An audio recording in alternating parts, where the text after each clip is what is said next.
De Zerbi, a été questionné sur Adrien Rabiot et apparemment il l'aime très fort. On aurait besoin d'avoir 2, 3, 4 ou 5 Rabiot dans l'équipe. Je lui ai demandé s'il avait des frères qui pouvaient nous dépanner, mais il m'a dit que ses frangins ne jouaient pas au foot. Qu'il marque ou pas, il est déterminant pour nous. Dans ses caractéristiques, il a cette capacité à marquer, mais cela ne doit pas devenir une obsession. On doit augmenter un peu les buts de tout le monde. Même Greenwood, qui a déjà 10 buts cette saison, doit s'en fixer 22 ou 25 à la fin de la saison. Merlin, Garcia, Luis Enrique doivent plus marquer. Même Pierre-Emile Højbjerg, avec son bagage technique, a cette possibilité. Roberto De Zerbi au micro de Florent Germain. Parenthèse, c'est fini au basket, victoire de l'Asvel face au Paris Basketball en Euroleague 98-93. C'est pas déjà fini ? Fin de la parenthèse, c'était pas déjà fini. De Zerbi exagère-t-il avec Adrien Rabiot 32-16 si vous voulez en débattre. Kevin, Lionel, ça vous fait quoi quand vous entendez De Zerbi dire ça ? Rien ?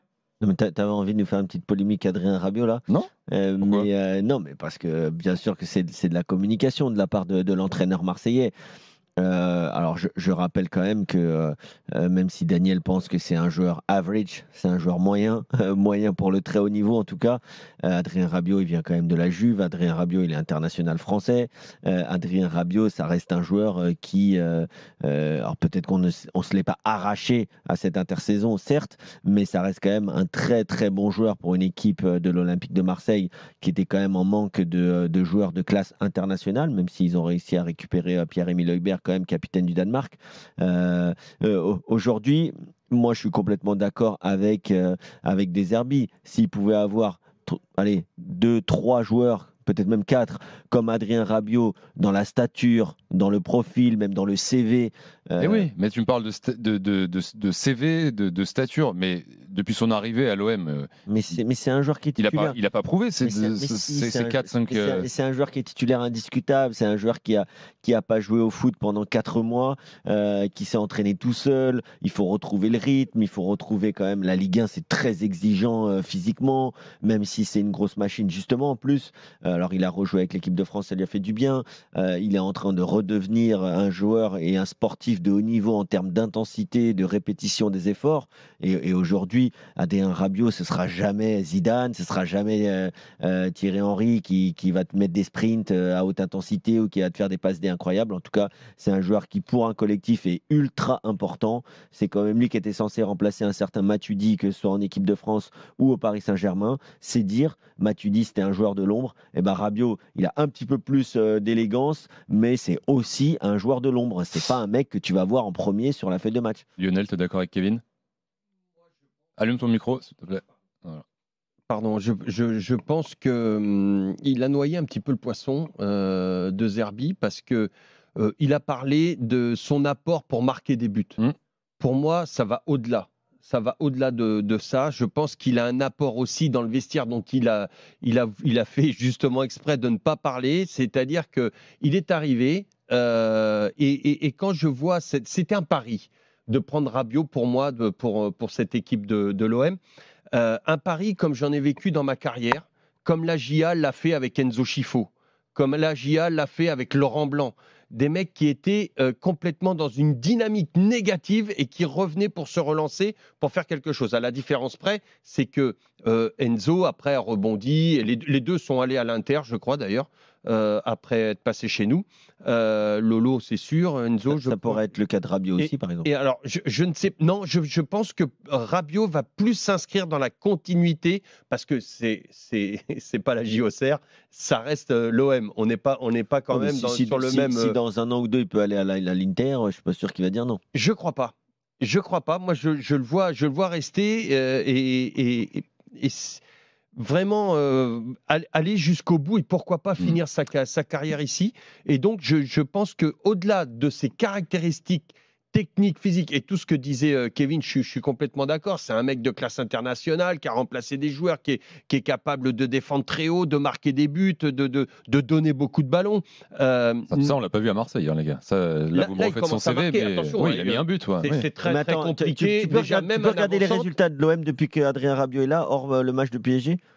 Déjà, même un avançant, un buteur, tu le fais venir, tu le mets dans un nouveau groupe, avant qu'il marque des buts, tu peux te dire que c'est très compliqué. Là, Adrien Rabiot vient de marquer. Moi, je trouve qu'il a quand même il met de l'impact, il met beaucoup de choses. Et cet impact-là, visuel sur le terrain, je suis persuadé que dehors du terrain, il apporte énormément. Beaucoup d'appels au 32-16. Sofiane est là. Salut Sofiane, bienvenue dans l'After. Bonjour l'équipe, merci de me recevoir. Vous allez bien? On est en pleine forme, j'espère que toi aussi. Est-ce que tu serais d'accord avec ton coach, les supporters de l'OM, pour avoir 3, 4, 5 Rabiot dans ton équipe? Ouais, mais tu sais, j'ai écouté la conférence de presse en entier. Ouais. Et je pense que Rabiot, ce qu'il apprécie chez lui, c'est plus la discipline. Tu sais, voilà. c'est ce qu'il a appris en Italie. Joueur de l'ombre. Bien sûr. Et puis De Zerbi, c'est quelqu'un qui a une vision très précise de ce qu'il veut, en fait. Le relais dont il avait besoin pour le terrain, je pense. Exactement. Et si tu veux, Rabiot respecte à la lettre ses consignes. Donc son placement, son retour défensif, son apport offensif. Rabiot, c'est un joueur d'équilibre. Et c'est pour ça qu'il est super fan de lui. Et c'est pour ça qu'il aimerait, je pense, plusieurs Rabiot, du fait de cette discipline-là et du respect de ce qu'il veut. Et si tu veux, derrière la conférence de presse, à la suite, on lui pose d'autres questions. Et là, il fait un parallèle en disant, c'est la différence entre Rabiot et les jeunes joueurs. Eli Wahi, Jonathan Rowe, qui pour le coup n'arrivent pas à s'adapter entre le côté entraînement et le côté match. Et il disait que les gars comme Rabiot, Holzberg, etc. Arrivent à faire la relation entre ce qu'ils font à l'entraînement et ce qu'ils font pendant le match. Mais ce que tu dis, c'est très juste parce qu'en fait, ce que les jeunes joueurs ont pour la grande majorité beaucoup de mal à comprendre, c'est qu'aujourd'hui, quand tu es footballeur dans une équipe de foot ou dans un groupe de 25 joueurs ou dans une équipe de 11 joueurs, ce que tu dois très très vite comprendre, c'est qu'est-ce qu'a besoin l'équipe. Qu'est-ce qu'a besoin cet entraîneur pour que l'équipe fonctionne? Qu'est-ce que tu dois amener comme pierre à l'édifice pour que le maillage des 11 éléments ou des 16 qui jouent le match arrive à performer ensemble. Et c'est exactement ce que tu dis, c'est-à-dire qu'Adrien Rabiot, s'il sait que dans ce match, il va falloir qu'il soit un peu plus défensif, s'il sait qu'il va devoir dépasser un peu sa fonction, aujourd'hui c'est un joueur d'équilibre, c'est un joueur d'effectif, c'est un joueur, je ne vais pas dire un joueur de complément parce que c'est négatif, mais comme je disais, c'est un joueur qui va devoir faire le travail de l'ombre s'il y a des compensations à effectuer. Là où je te rejoins aussi, Sofiane, et Kevin aussi sur un autre point, c'est-à-dire que par rapport à ce que tu disais entre l'entraînement et la production en match, un jeune joueur, lorsqu'il va arriver en match, parfois ne sait pas pourquoi il s'entraîne. Il s'entraîne, il a l'impression qu'il s'entraîne pour s'entraîner, pour être performant, mais pas pour retranscrire ce qui a été travaillé durant l'entraînement. Et des fois, il déjoue complètement. Tout ce que tu as fait la semaine, le jeune joueur va te réinventer quelque chose. Ça va mettre un désordre terrible dans les circuits préférentiels, dans tout ce que tu veux. Et les autres joueurs sont perdus, alors qu'un mec comme Rabiot, qui a connu cette culture. Mais voilà, tu travailles à l'entraînement pour faire, alors oui, à intensité beaucoup plus importante, mais ce que tu mets à l'entraînement, les courses, le travail des courses et tout ça, oui, mais là, les gars, Rabiot te le retranscrit, vous êtes en train de me décrire le Rabiot type, celui qu'on voit peut-être pas à l'entraînement d'ailleurs, et que De Zerbi voit plus que nous évidemment.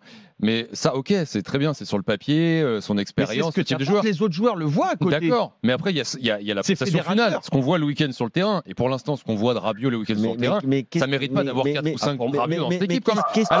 Mais tu remplaces qui? Tu remplaces Heuberg? Tu remplaces qui? Rongier? Tu as besoin de mecs comme ça pour avoir la quintessence des autres à côté. C'est là où tu comprends pas. Toi, tu crois qu'il veut 4 ou 5 Adrien Rabiot, des clones? C'est ce qu'il dit. Non, mais c'est pas ce qu'il veut dire. C'est qu'il veut des grands professionnels, des joueurs chacun avec ses capacités, mais chacun avec des capacités différentes. Il va pas mettre Adrien Rabiot arrière droit et Adrien Rabiot gardien. Et c'est pour ça qu'il te fait, excuse-moi Kevin, et c'est pour ça qu'il te fait le parallèle avec Jonathan Rowe et Eli Wahi. Tu vois, c'est vraiment dans ce différentiel-là où il encense Rabiot sur sa discipline, etc. Et que derrière, il t'explique pourquoi tu as des joueurs comme Eli Wahi, comme Jonathan Rowe, qui sont pas spécialement encore titulaires, mais qui doivent apprendre et avoir cette discipline-là comme Rabiot. Tout en gardant leur propre capacité. De Zerbi exagère-t-il avec Rabiot quand il dit aujourd'hui en conférence de presse qu'il en voudrait 3, 4, 5 dans son équipe? Vous êtes tous à dire que non, quasiment. Est-ce que Greg est dans la même mouvance? Salut Greg, supporter de l'OM. Salut, bonsoir l'équipe, merci de m'accueillir. Bonsoir Greg. Il exagère Rabiot ou De Zerbi ou pas du tout? De Zerbi, après, content de l'avoir quand même parmi nous, c'est quand même un top player, international, mais je pense que l'arrivée de la titularisation de Rongier à côté de lui permet de se développer plus, parce qu'il a un rôle différent, il joue plus haut sur le terrain. Donc avec Holberg et Rongier, il peut récupérer des ballons plus haut et partir plus vers l'avant. Donc avec sa technique, son expérience internationale et tout ce qu'il a vécu, tu vois qu'il a du ballon et je pense que ça apporte plus, que l'équipe est plus stable comme ça. Tu as raison Greg, parce qu'on parle de Rabiot, mais l'activité de Rabiot et le fait que maintenant on le regarde un peu plus, c'est en corrélation étroite avec l'arrivée de Rongier. Hein. Ouais, bien sûr. Parce que si tu vois le match de Saint-Etienne, il s'est procuré 2-3 occasions. Il est libéré derrière. Voilà, exactement. Il sait que qu'il est derrière. Ouais, mais justement, moi j'ai plus l'impression, à la limite, ça m'aurait peut-être moins choqué s'il avait dit ça de Rongier que de Rabiot finalement. Parce que les bons résultats dont tu parlais, Kevin, de l'OM dernièrement, c'est plus Rongier. C'est plus facile de parler de Rabiot que de Rongier, alors que Rongier, il le mettait pas. Greg, il a mis du temps pour le mettre. Hein. C'est un ensemble aussi. Je pense qu'au milieu, on sait que à ce niveau-là, le milieu de terrain c'est très important. Quand tu as deux récupérateurs et que tu joues sur un mec comme Rabiot qui a un peu plus de ballon, qui est un peu plus technique et qui peut distiller un peu plus de ballon et puis qui est capable aussi dans son registre de récupérer des ballons et d'aller vers l'avant, parce que voilà, c'est ainsi un bel aspirateur. Et récupérer haut dès la perte. Voilà, c'est un aspirateur à ballon. Plus tu récupères le ballon haut, plus tu peux aller plus haut, plus rapidement. Donc avec sa technique et son expérience.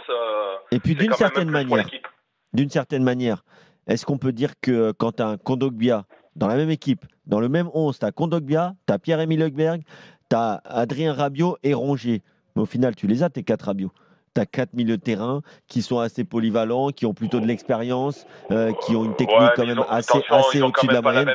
Ils n'ont quand même pas la même expérience. Tu n'as pas la même expérience, mais tu as quand même 4 joueurs. Tu as quand même 4 joueurs. Souvent, on dit c'est un peu beaucoup, c'est pas très complémentaire. Mais moi, je trouve au contraire que ça permet d'équilibrer par l'axe et c'est pas mal du tout. Et c'est d'ailleurs pour ça que De Zerbi choisit ce système. Moi, je trouve que. C'est par rapport à son système de jeu, c'est surtout ça. Vu qu'il veut garder le ballon, multiplier les passes et tout. Quand tu as des mecs qui ont des ballons qui savent contrôler, faire des passes et tout, c'est plus facile. Et avec ces 4-là, justement, c'est pour ça que c'est plus simple pour le jeu. En partant de derrière Kondogbia, c'est vrai qu'il avait ce rôle-là au milieu, mais en le mettant derrière, il repart de derrière, comme De Zerbi veut que l'équipe joue en repartant de derrière. Sachant que De Zerbi, il y a quand même une grosse fixation par l'axe avec sa fameuse boîte et ses 2 numéros 6 qui sont dans la construction avec les 2 ou 3 défenseurs centraux. Quand c'est bien fait, quand le décalage est fait, c'est très efficace. Donc est-ce que les autres joueurs qui étaient au milieu, ils faisaient la même différence? Je crois pas. Là, avec Rongier, Højbjerg et Rabiot et comme tu dis Kondogbia, c'est quand même criant, quoi. C'est quand même criant. Là, Saint-Etienne, même si on va pas revenir sur le niveau de Saint-Etienne, je pense que demain ça va être un gros test. Après les victoires contre Monaco, Lens, là tu joues encore Lille qui est 4e au classement, c'est un gros test demain. Donc c'est là qu'on va voir, il reste 2 matchs avant la trêve avec la Coupe de France. Comme on dit, on verra la trêve et pour l'instant c'est vraiment bien. Info compo du soir, Greg, Kevin et Lio, Florent Germain, mise en place de veille de match. Il ne va pas y avoir beaucoup de changements de la passe de De Zerbi, sachant que Ulysse Garcia est blessé, que Wai est très incertain, il ne s'est pas entraîné aujourd'hui, il a une gêne musculaire, ça partirait sur Merlin à gauche. Ouais, exactement. Merlin à gauche, Luis Enrique à droite. Murillo, Balerdi, Kondogbia en défense, Højbjerg, Rongier au milieu, Greenwood, Rabiot derrière Maupay. Oui, mais pas de surprise. Voilà, non, classique. En soi, voilà, je pense qu'il a trouvé son 11 titulaire. Ça fonctionne bien après. Tu as quand même gagné contre des concurrents directs, donc pourquoi changer si ça marche bien? Tiens, j'ai celle de Lille. Tu n'as pas de match de Coupe d'Europe. D'autant que tu joues pas tous les 3 jours. Les gars, celle de Lille. Exactement. signé Jean Baumel ce soir. Chevalier dans le but, la compo probable. Gudmundsson, Alexandro, Diakité, Meunier, André Boisdi, Sarawi, Haraldsson, Fernandez Pardo ou Becker et David évidemment Bien sûr. devant. Qui est favori de ce Marseille-Lille demain? Marseille. Moi, je donne Marseille. Avec les résultats récents qu'on a vus à domicile, ça aurait été compliqué. Et là, Monaco, on arrache quand même les 3 points.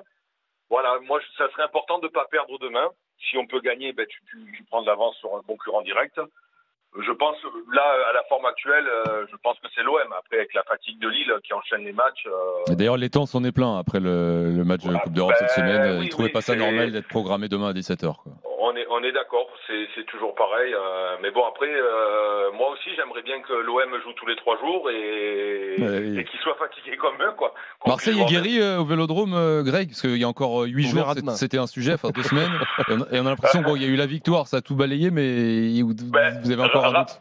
Rappelez-moi demain soir, on en reparle si vous voulez. Avec plaisir. Ouais, moi j'aimerais bien.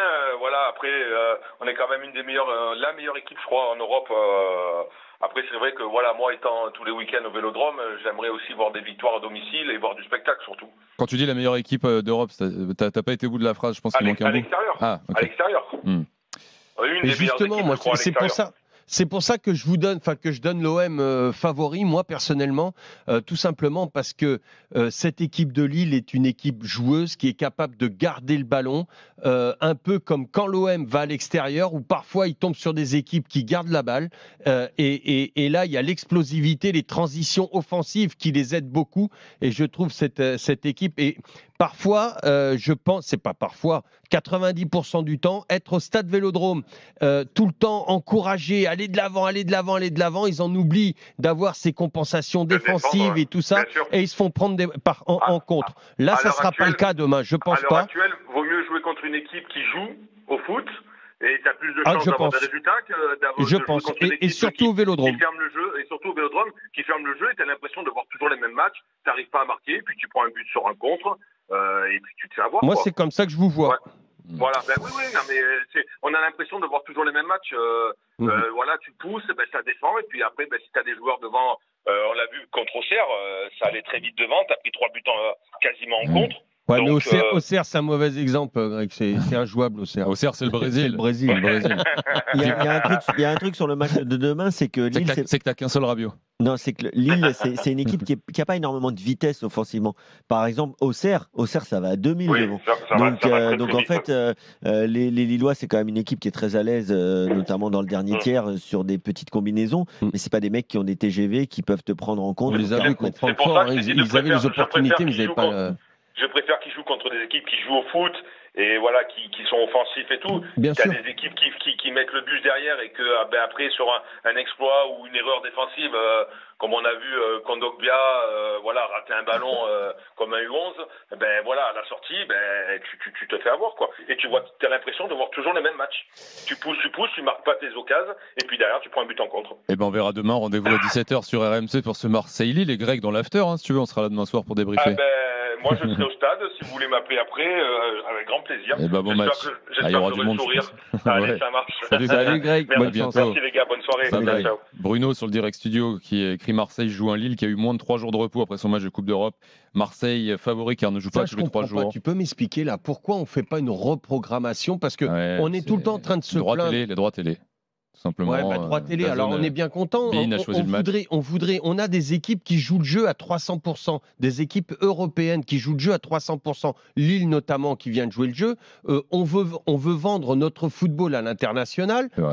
Et par contre, on n'aide pas ces équipes-là. Moi, je pense surtout là, ça fait 2-3 ans où on a vraiment des Français qui jouent vraiment le jeu. Ils veulent aller loin. S'il y avait des gens compétents qui dirigeaient la Ligue de football professionnel, on le saurait quand même. Ouais, bien sûr, alors il y a des gens, mais il me semble que l'Étang a dit ça et peut-être que je me trompe, mais il y a des gens. C'est un sport professionnel. Il faut que dans toutes les instances, on soit professionnel, qu'on soit professionnels sur le terrain, dans les vestiaires, dans les tribunes, mais aussi dans les instances dirigeantes du football. Tant que ce sera les copains des copains, c'est compliqué quand même. Ouais, mais bon, et moi, quelque part, ça m'emmerde parce que tu veux vendre ton football à l'international, mais si demain, tu as des blessés parce que tu joues tous les 3 jours et que, bon, là, il va y avoir la trêve, peut-être que ça va faire. Mais si tu as des blessés, que tu arrives en coupe européenne et que déjà, tu n'as pas la même fiscalité pour faire ton groupe par rapport aux Anglais, par rapport aux Espagnols, par rapport à tout ça, et que en plus, tu te sabordes tout seul,